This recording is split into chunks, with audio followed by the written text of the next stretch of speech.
Robert Mugabe has agreed to end his 4-decade reign as the leader of Zimbabwe and is preparing a statement with the military authorities who took power last week, according to 3 people familiar with the situation.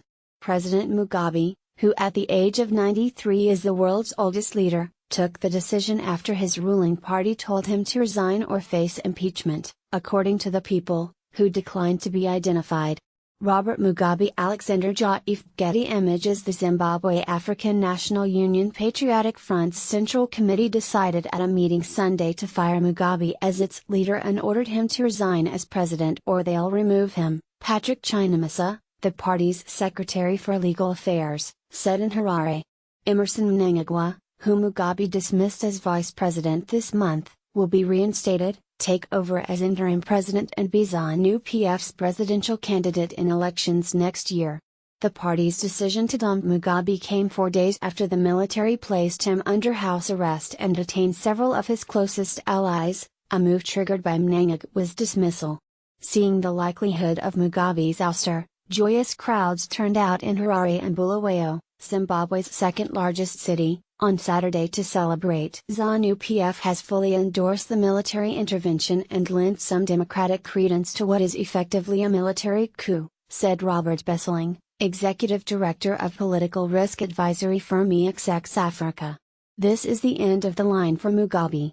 A former spy chief and defense minister, Mnangagwa had battled for control of the ruling party with Grace Mugabe, the president's wife, and her fellow members of the so-called Generation 40 faction of mainly younger politicians who didn't fight in the liberation war against the white minority regime of Rhodesia.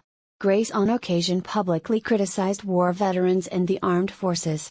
The party has now expelled Grace and Felix Selamfoko, the nation's other vice president, from its ranks, along with several other senior officials. Mnangagwa, 75, will inherit an economy in free fall.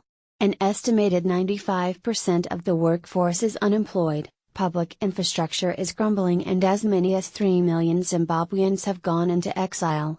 Many of the country's woes are rooted in Mugabe's support for the seizure of white-owned farms, which slashed agricultural production, export earnings and tax revenue. The son of a carpenter and a catechism teacher, Mugabe was born in Svimba, a peasant farming area west of Harare, and trained as a primary school teacher. He was introduced to politics while studying at South Africa's Fort Hare University, and went on to help found the Zimbabwe African National Union Party in 1963. For more information, please follow the link below the video.